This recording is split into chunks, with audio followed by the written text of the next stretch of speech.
as we go along here. But our 11 o'clock session here in Room B is Do I Need an Agent? When? Why? Who? Well, to find out the answer to those questions, we've got a couple experts on the topic. To my far left is Rob Jordan. He is a talent agent.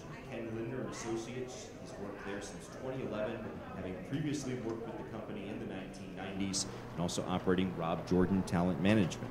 Prior to becoming an agent, he had experience in a newsroom as an executive assistant to the news management team at KCAL in Los Angeles. That's the second largest media market in the company. Rob is a graduate of the University of South Carolina. To my immediate left, someone that many of you know, Jon Chelesnik. He's the CEO of Sportscasters Talent Agency of America, better known as STAA, founder and CEO of the company following an on-air career that took him from McPherson, Kansas to ESPN Radio, play-by-play stints in there as well. Something that's relevant here in the home of Krispy Kreme, Winston-Salem. Jon allegedly once ate 18 glazed donuts in one sitting. Might need more on that story.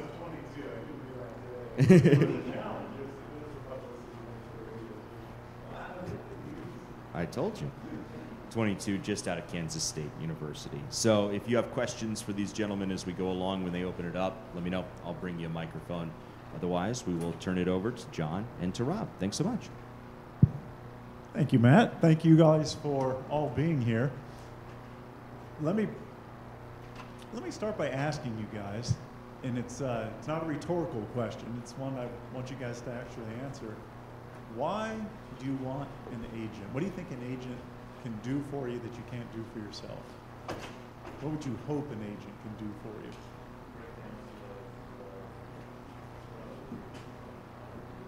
Okay, so breaking down some walls. What kind of walls?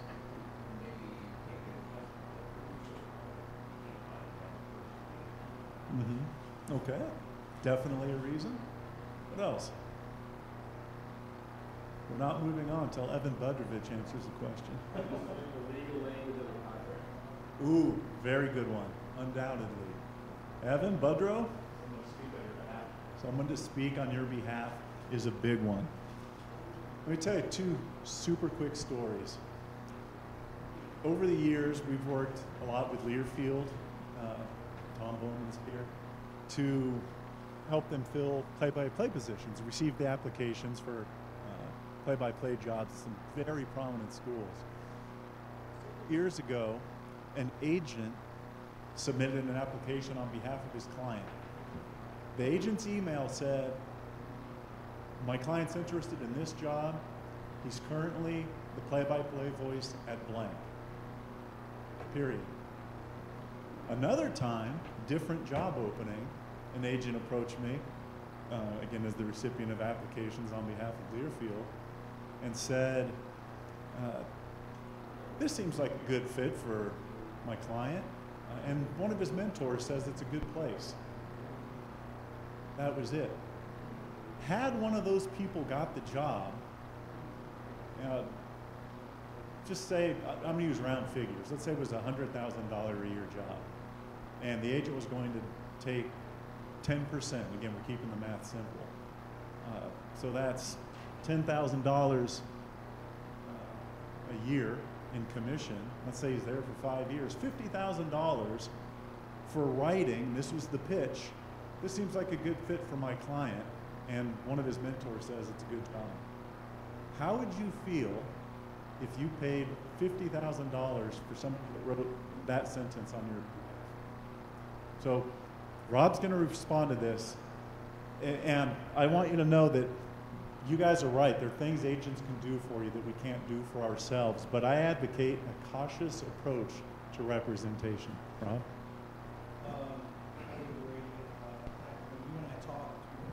When Jon and I talked about this session before, I used the word quality agent. I try to, that's the best word I could say, because there are a lot of folks out there that, you mentioned puppy mills. There are a few agencies who are taking on a lot of people hoping that someone is going to make it. Sometimes someone makes it and sometimes they don't. Part of the reason why you hire an agent is to, I'd say one of the primary reasons is to help you determine your market value. You know, if you get to a point where you feel like you need to be making more money or you need to make a career jump, a quality, I'm just going to say the word quality all the time. I'm sorry, I can't help it. But a quality agent is going to take you on for representation because they believe that they can help you move. It's because they believe in your talent. They believe in your ability. They believe that you would represent them well, because all of us have a reputation in the business to uphold. And I would like to think that the clients at Ken Lindner and Associates represent our agency very, very well. At Ken Lindner and Associates, to backtrack just a step, we are primarily a hard news agency. We primarily represent people who are news anchors, meteorologists, street reporters. We have a number of network correspondents who are scattered out through the United States. Sports is not necessarily our primary business because sports is a difficult business right now, and we can talk about that a little bit, about how tough it's getting out there. But you really hire an agent to help you determine your market value. If you are not hearing back after submitting your reels to a number of quality agents, then your market value is probably where you are for now. Things can change. We get maybe 4 or 5 submissions a week from people in the industry who are looking to move up, to get an agent, to improve their career. And if we take on 1 new person a month, then that's great. We don't have a quota. Our agents aren't under any pressure to make a certain amount of money or a budget or anything. We are in a position where we can afford to take on people that we really believe in. So if you multiply that over 3 or 4 or 5 or 6 agencies that you send your reel to and you don't hear back, then my advice, circling back to that individual, would be, well, then I guess it's just not the right time. You might not be what all of these agents are looking for at that particular moment. Or, again, your market value may be that you need to re-sign another contract for a year or 2 at your school or with your team or whatever the case may be. Breaking down walls. What you need to do when you are looking for an agent is when you're telling the agent your goals, is to make sure that agent can talk to somebody at that place that you want to go. Do you know so-and-so? Do you know this executive producer? Do you know the director of broadcasting for the Charlotte Hornets?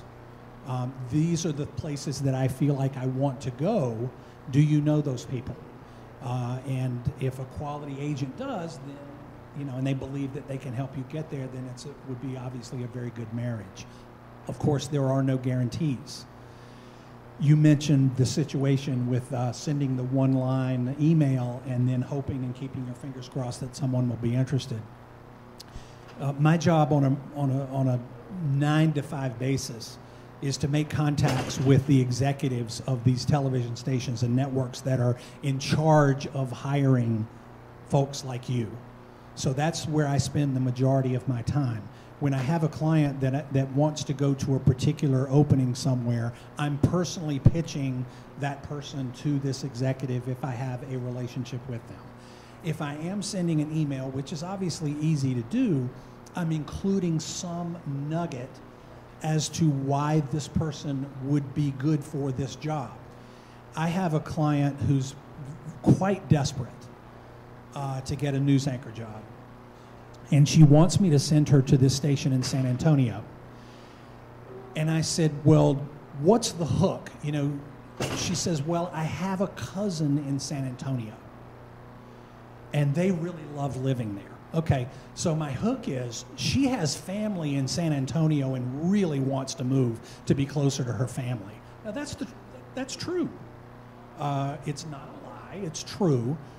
It's a nugget that I can include in the pitch, so to speak, and then I'm calling the follow-up to the executive to see if they've had a chance to take a look. On our agency puts a code in the web pages of our clients' reels so that I can see that the reel has been clicked on, so that it's been looked at. so that I can come back to the client and say, well, they looked at your reel. Now, they haven't called me. So does that mean, sometimes it doesn't mean anything. They're busy. People are busy and they're running newsrooms or running, teams or whatever the case may be, but at least we can report back that it's been looked at. So breaking down the walls, you just need to make sure that the agent that you're considering can at least get you seen in a particular place that you want to go. That's how I would say breaking down. The legal part of it is not really that big a deal, to be honest with you. Most of these contracts look the same. I mean, I'm not a lawyer. I've been doing this 30 years, and there's really not anything in an agreement that I don't know what it means. So you don't have to have an attorney to do that or somebody with a legal background. There may be some things that, you certainly want to have a lawyer review it. But the contracts are not complicated. I'm not going to oversell the fact that you need somebody to legally look over an agreement. And then, of course, the speaking on your behalf, obviously, that comes with the credibility of the agent. The agent has to have credibility with the executive that is considering you in order to speak on your behalf, in order for that to be worth the percentage that you're paying that agent. That's important. Sometimes wanting an agent can be an ego thing. I was in my 4th year hosting at ESPN Radio Network, and I finally got an agent. I thought, okay, this guy represents a lot of ESPN talent. I'm on my way. That's what I thought. It validates me. I'm good. I can tell everybody that I have an agent because I'm that good. Doesn't mean anything. So don't think about the reasons you want an agent, and if ego is one of them, it's understandable, but it's not a validation that all of a sudden you're on your way. You still have to do the heavy lifting. In fact, the guy that I signed with was very fair with me. I won't go into this at all, but I have nothing but good things to say about him. But he was honest right off the bat. He said, I'm not going to make a lot of money off you, John, at least not at the start. You're a radio guy. He represents a lot of TV people. But he said, you tell me the jobs for which you've applied, and then I can approach these employers to take a second bite out of the apple. So I share that with you, is that even if you do get an agent, know that in a lot of cases you're still going to have to do a lot of the legwork. Next point I want to bring up and then get Rob's thought on, he referenced agent puppy mills, or what I call them. There's some agencies out there that are prominent. They have a lot of clients, and I don't know if a lot of people know them outside their clients, but they've got their puppy mills. They hire or they sign a bunch of talent that all fits into your category. They look like you, they do the same, they have the same skill set as you, whether it's radio or television. They sign them all. They don't care who gets a job, but when that person gets a job, the agent, the puppy mill agent, gets a commission. So one buyer beware comment I would make to younger people, especially those right out of college, beware of an agent, one, who approaches you about representing you, and two, beware of an agent that's willing to represent you right out of college. While there are some people who graduate from school and they do get great agents right out of school, they're very much the exception rather than the rule. So I'm all on board with what Rob continues to say. There's a big difference between an agent and a quality agent. Any questions so far? Anybody have any thoughts about anything we've said?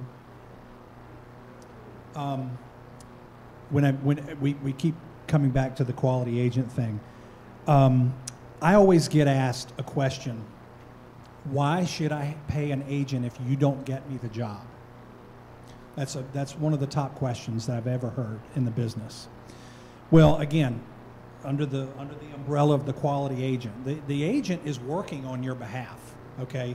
The agent is helping you with your reel, giving you coaching, advice, counseling with you on your career, what you both see objectively as your next move, what's reasonable, the opportunities and the doors that this person can open for you. And that's years and years of relationships that this person has across a vast number of networks. And if you're teaming with an agent and your goal is to open for that agent to help open a door for you, And then John comes along and says, well, hey, I know Dave Gorin at Wake, and they've got a play-by-play job, and I think you'd be great for that. Okay, well, then your client takes that job. You still owe the agent the commission because the agent is doing all of these other things. The agent is working for free for a time period for you on your behalf to expose you to all of these other things. And sometimes the sports guys around here are the most plugged in people I've ever seen. I mean, all of you guys know people all over the country that are doing what you do, and all of you know the executives, for the most part, I would think, that are doing the hiring. So sometimes something's going to happen where you shook John's hand at one of these conferences a few years ago, and he remembers you, and this guy has a job. So you still have to pay the agent. Now, in the case of our agency, we reduce the percentage in a case like that because I always go into it knowing that somebody's going to know somebody, or somebody's boss moves to another station and knows, look, this guy's great, I'm going to take this guy with me. That happens all the time. So when you're hiring an agent, you typically want to try to see if they'll give you a reduced rate in the case of a situation that they don't initiate the job opportunity. I wanted to make sure that I made that point too.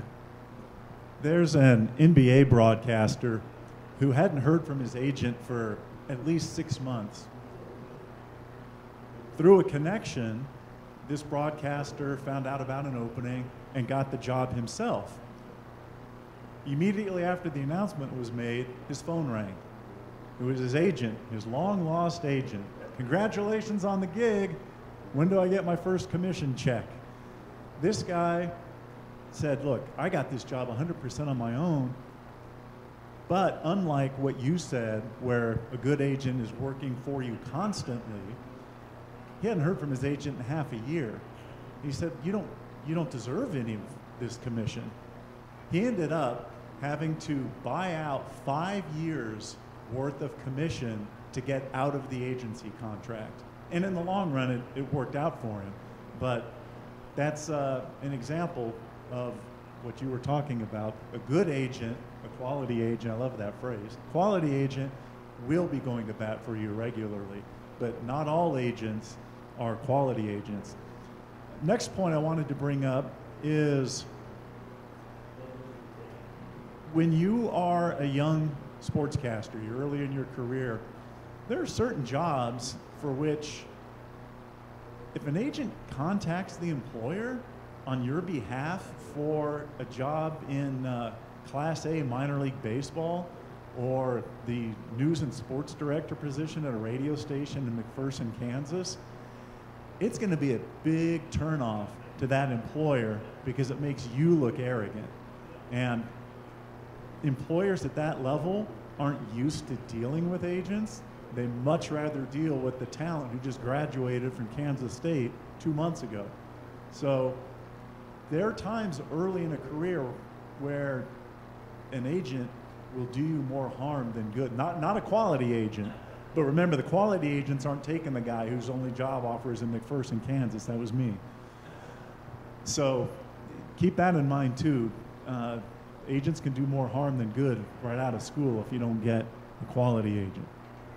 I've had many situations where I've told, I keep in touch with folks, you know, I'm tracking people in small markets. I'm not representing them, but I'm tracking them because I think they have potential. But there's no reason for this person to pay me 6% when they're going to some market that's going to pay $40,000 or $50,000. I mean, it just doesn't make sense. But I like the person enough that I'm not going to sign them to a contract, but I'm going to develop a relationship so that hopefully after a year in Austin, Texas, or wherever, that they're going to want to sign with me.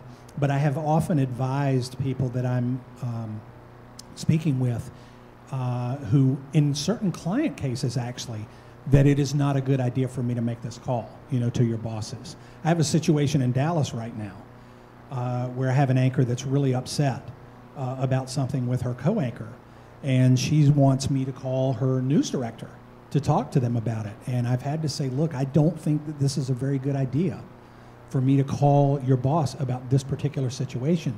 We need to save these opportunities. You know, let's put this one in our back pocket and you go deal with this one, because the next time this happens, I need to be able to get your boss on the phone because of something really serious that we anticipate is going to happen in 6 months.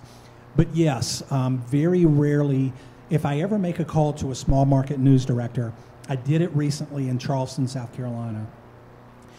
The news director, unfortunately, is a Clemson graduate.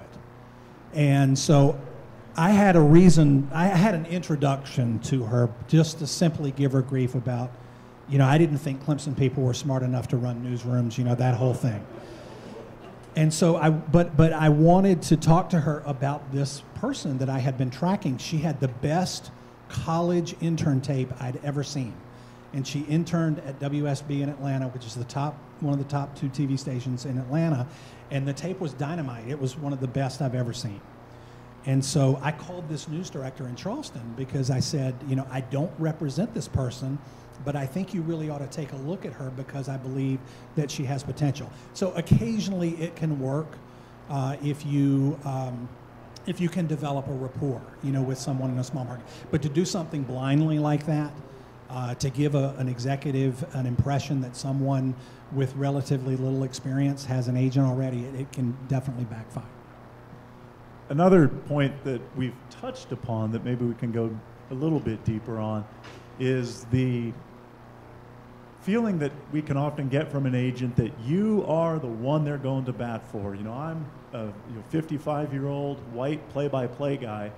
You're the only one of those that I have on my roster, Jon Chelesnik, and I'm going to bat 100% for you. Well, I've seen that with clients of agents who say, oh yeah, this person is going to bat for me for this NBA job. Then I'll hear from somebody else who's exactly like me, looks like me, same age as me, play-by-play guy just like me. Oh yeah, my agent's going to bat for me for this NBA job. Oh really, who's your agent?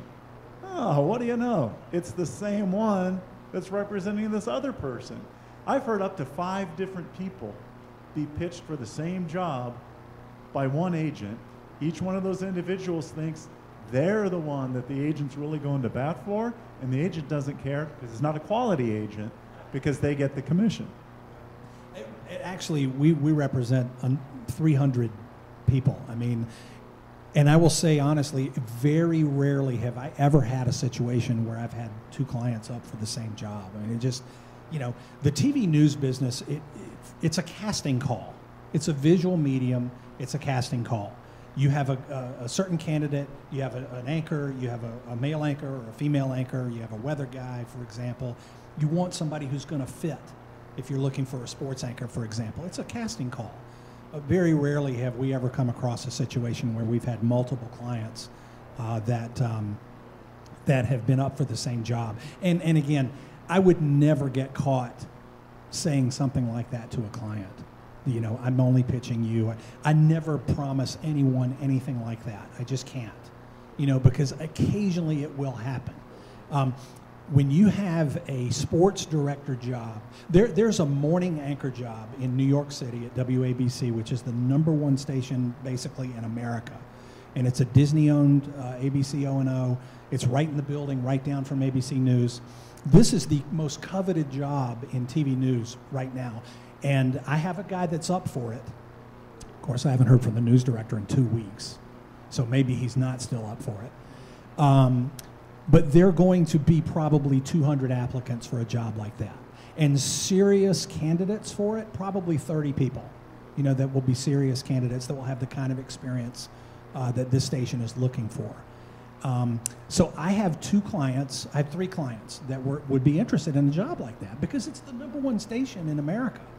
You're going to have situations where you're going to have clients on occasion. And my clients also understand that. You know, they understand Ken Lindner and Associates. We represent a number of the top people. We represent people in markets that these individuals aspire to go to. They're going to understand that for the most part, that you're going to have some competition, especially for a job like that. And that's great. When the agent's up front, again, I'll go back to the agent that I signed with so many years ago. He said, up front, you're not one of my top priorities, and here's why. I was totally fine with that. Had he told me that a year into it, when nothing had happened for me, I probably would have been upset. But a quality agent is an upfront and honest agent. Something else that Rob mentioned earlier that was a talking point wanted to be sure to hit. Instead of an agent, where chances are good that you're going to be able to get your own job at so many places around the country, and paying the agent the monthly commission, one alternative is to hire an attorney just to negotiate the contract, because they'll know things they can ask for. It's not just base salary. You know, it could be clothing allowance, it could be an automobile lease, it could be restaurant trade or a gym membership or what's called a flexible spending account. So many different ways to build the value of a contract that an agent would think of that you wouldn't. So you have them negotiate. In fact, this agent, I'll use my example again. He negotiated a contract for me. It was super simple for him, but he got an appreciable more amount of money for me than I would have got for myself. And he didn't even take a commission. Totally cool about it. But he got things I wouldn't have thought to ask for. So consider hiring an attorney to negotiate your contract, not only because they know about things they can ask about that you don't, that would increase the overall value, but it keeps things from potentially getting contentious between you and your new boss.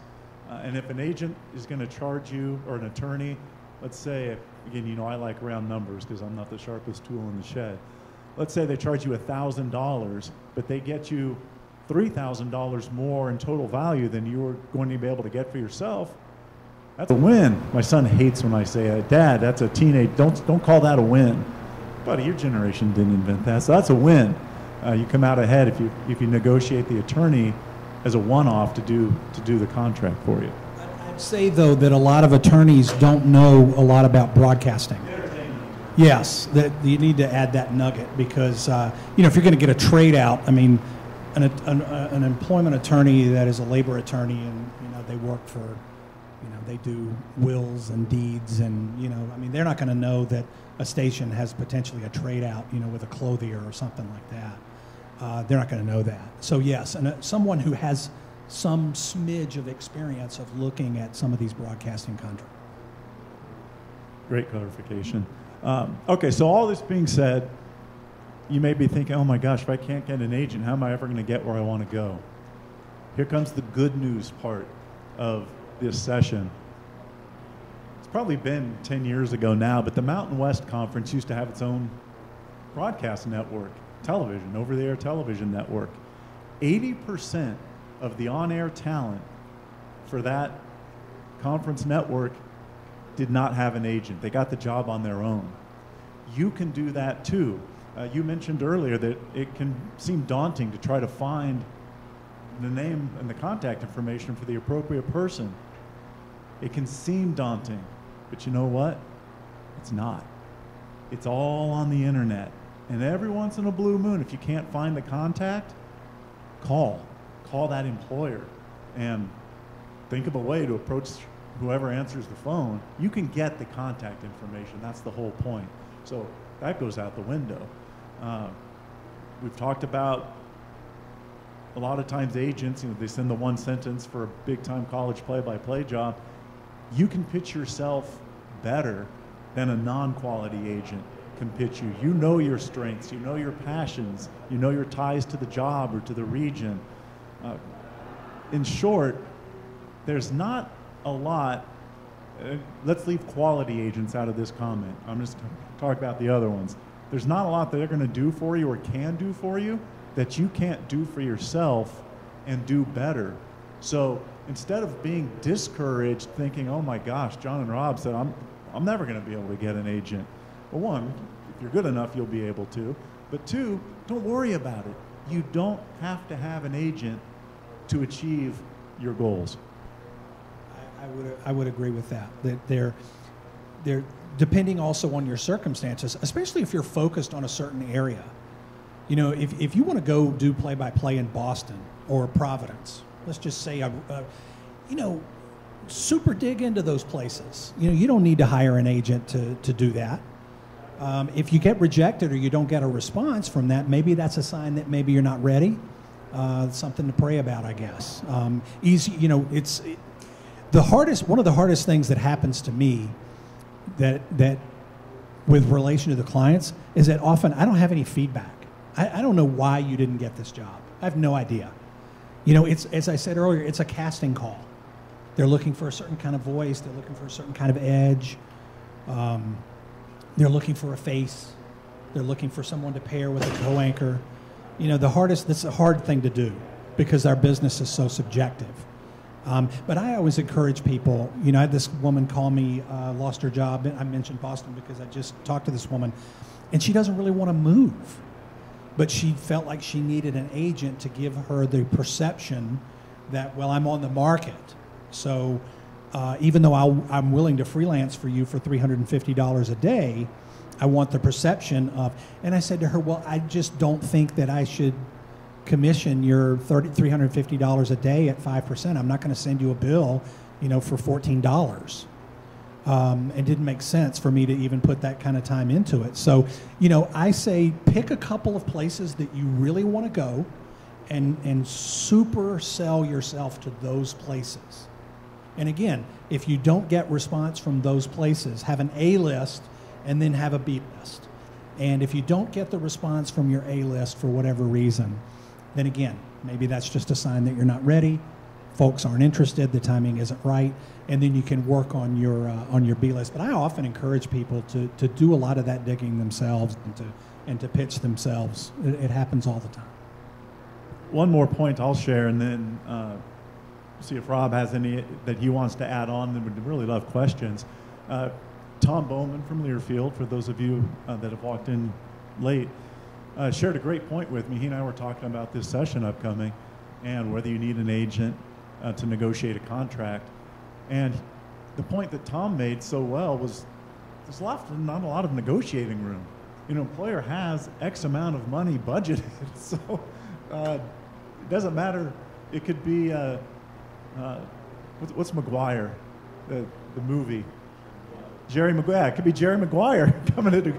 He's not going to be able to get more money for you than they've got budgeted because they don't have it. They can't afford it. So that's another case where people think, oh, an agent will be able to negotiate a higher salary, base out. Good chance, especially at the lower levels, that's not going to be the case. I would like to hear from you about that. Really, I think it would be if you'd give him a microphone because, South Carolina's a Learfield station. I listened to Todd Ellis, who was our quarterback, and I think he's gotten a lot better, over the years. I have no idea how much Learfield has to pay Todd Ellis or how much the school pays him. But I really would like to hear your response to that. It's interesting because I know Learfield has how many colleges on a Saturday? How many games are you guys doing? 200. Yeah, something like that. So it depends on what space you're in. So let's talk about specifically our space, right? We're talking about the college play-by-play space. And we're talking specifically about what we would consider the voice of the program. That's where the dollars start coming in, right? You're doing football, men's basketball, the Associated Coaches shows, a podcast. You're the outward-facing marketing piece for athletics. So those dollars really are budgeted a couple different ways. So we know what the max is at the time. Does it mean that you can't come in and negotiate? Of course not. You can always negotiate. But if you're dealing with an entity like us, and I can tell you at least those of you that have dealt with me or will deal with me at some point, a lot of you will, a good employer is going to be transparent.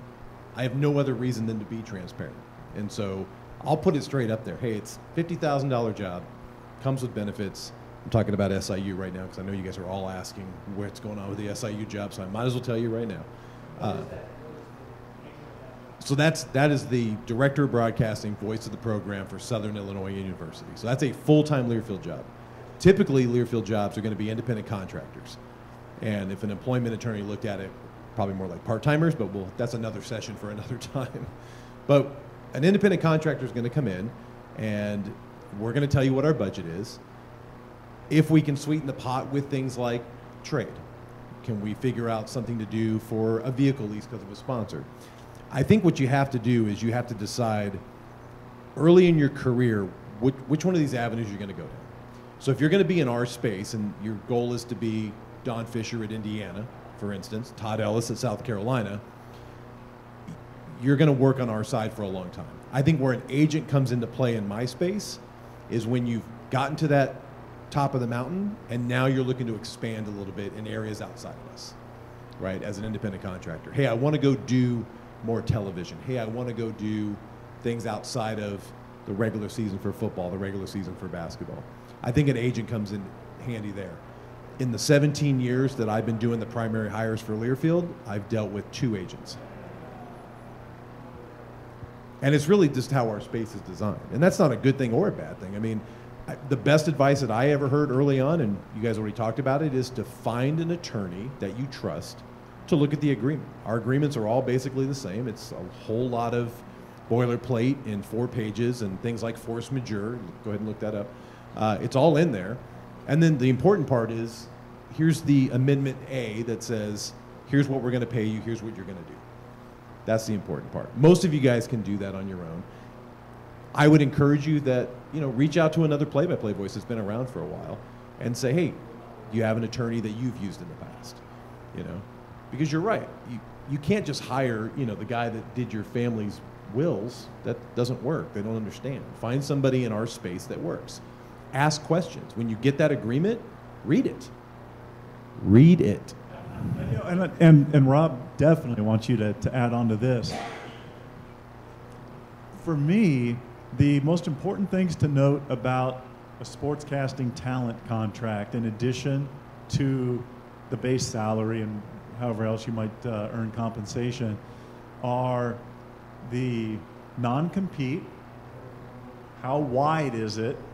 What's the radius of the non-compete? You can't work in another job within this radius and within the market. How do they define the market in which you're getting the job? For how long? So what are the geographical parameters of your non-compete? What are the mileage parameters of your non-compete? Or sorry, the time. Is it 6 months? Is it a year? And then the other thing to look for in the contract. When can you, options, what are your outs? Can you get out for a top 10 market? But also, what period can you legally, according to the contract, look for your next job? It might be 3 months before it expires. And if you start looking 5 months before the expiration and your employer finds out, then that could be trouble for you. So those are some key things that I would suggest looking for first, because like Rob said, and Tom, the rest of the contract is pretty much boilerplate and straightforward. Hey, John, before Rob jumps in there quick, keep in mind this too. In the sports play-by-play universe, which a lot of you guys are going down that path, the majority of you are going to be independent contractors. It means you cannot have a multi-year contract. The IRS does not allow for a multi-year contract for an independent contractor. So a lot of times you're going to get year-to-year agreements. Do a letter of intent, and you can ask for a letter of intent, and we can agree this is what we intend to do. It's a very different world when they start talking about independent contractor versus an employee at a news station. If you're the ABC morning anchor, that agreement is very, very different, right? There's guarantees in those agreements. Keep in mind that an agent, doesn't matter if an agent comes to me, you're going to get the same independent contractor agreement because that's what we do. So just know the difference of that employer and what does this agreement look like? What is the role? Is it independent contractor? Is it full-time employee? Is it something different? Well, the other question to add, and I don't know whether you would give this out or not, but I mean, when you issue a contract to a host, there may be a term assigned to it, but are you obligated for the entire length of the term? I mean, I was telling you earlier, I have a client who's been at Bally Sports San Diego for 12 years, and he started at the previous Fox Sports Net. The way they do their contracts is they write in all this language, and it's really small print, but all they're guaranteeing you is what they're going to pay you. And in California, just to your point, you can't be an independent contractor, and they can't require you to work. So it's both ways an independent contractor, and Mike is free to leave at any time. Now in 12 years, he hasn't left, but he's free to leave at any point, and the company is free to. He's a Padres host. He hosts pre and post game for Padres. At any point, they can say to him, you know, you said something on TV the other day that the manager of the team doesn't like, and so you're out. And that's it. In the middle of the season, the beginning of the season, you know, whatever. I don't know how it works at Learfield. Is it similar to that? So it's funny. We have an analyst at Stanford who was a corporate attorney for Cisco. And so he's told me a lot about our agreement. And he said one day, you know, this agreement really favors you guys. Uh-huh. Yeah, they all do.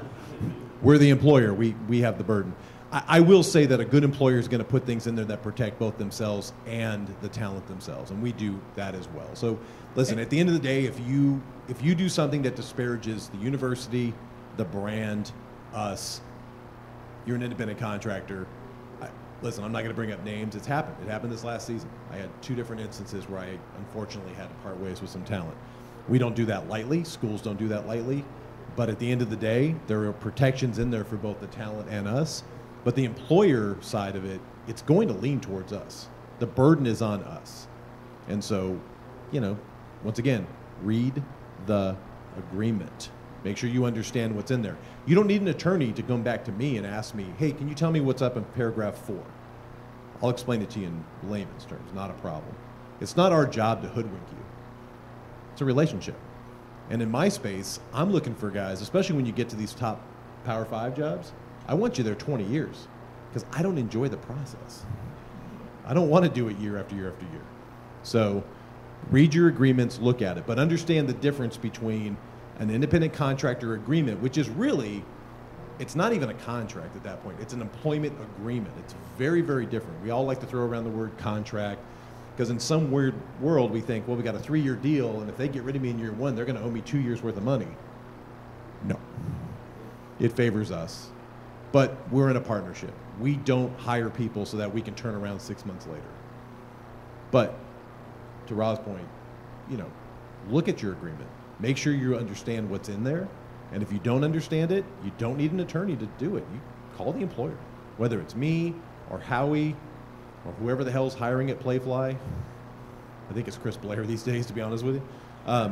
Ask us questions. We'll tell you. Where an attorney, I think, comes in handy is when you get to this next level, television especially. TV's a business, radio's an art. Sorry, that's just the way it works, right? When you get into the business side of television, surround yourself with somebody that has your best interest at heart and make sure that they can go in and protect you as well. So when Joe Davis was a sophomore in college, he was already reaching out to people in the industry that he admired, asking questions. He was so inquisitive. I've encountered so many young sportscasters earlier in their college years. They're inquisitive. That's a common denominator for the ones who go to the top. With that in mind, let's open it up to Q&A.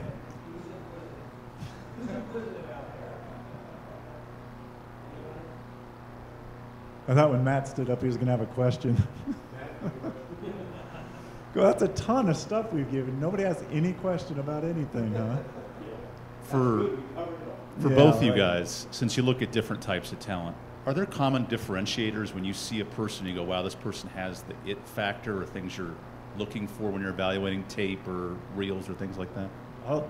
Can I go first since I'm holding the microphone, and then I want to obviously hear what you have to say. Most definitely.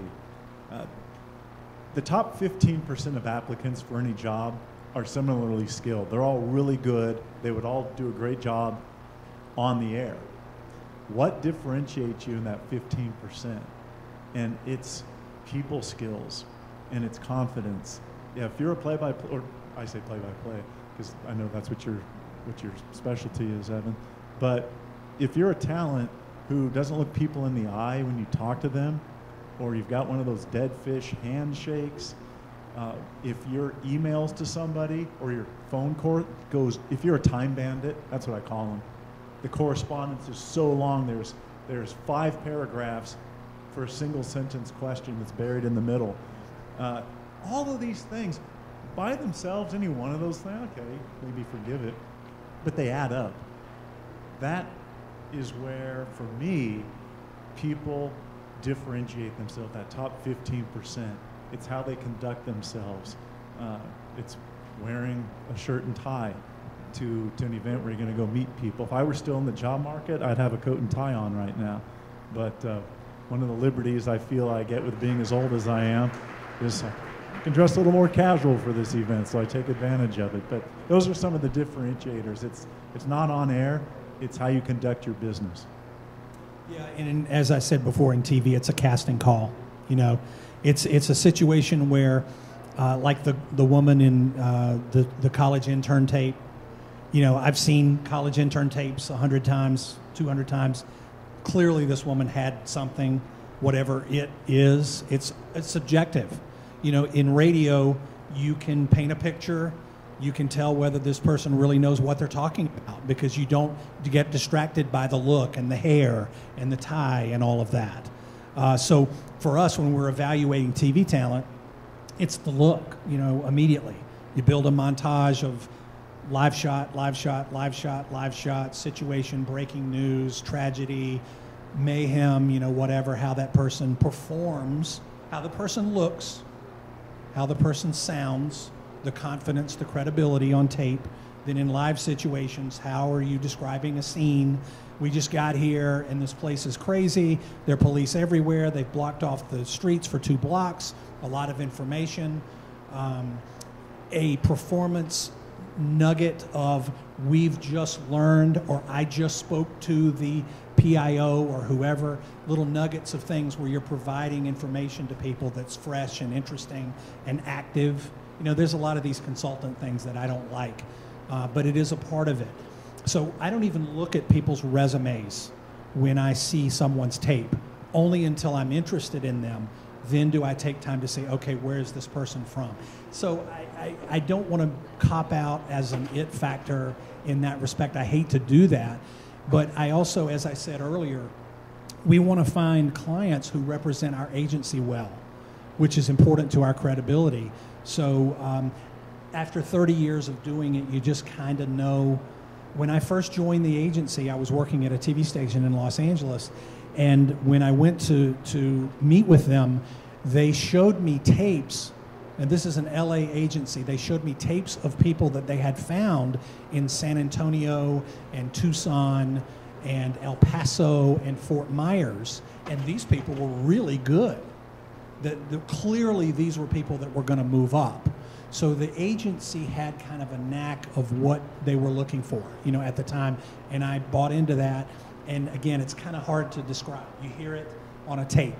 You hear a tape of a guy who's live somewhere at the beginning of a pregame show, and you just kind of know, you know, that you like this guy. You know, radio's the same way. TV's a little harder because it's subjective, unfortunately. Just, you know, it's a look and a feel on TV.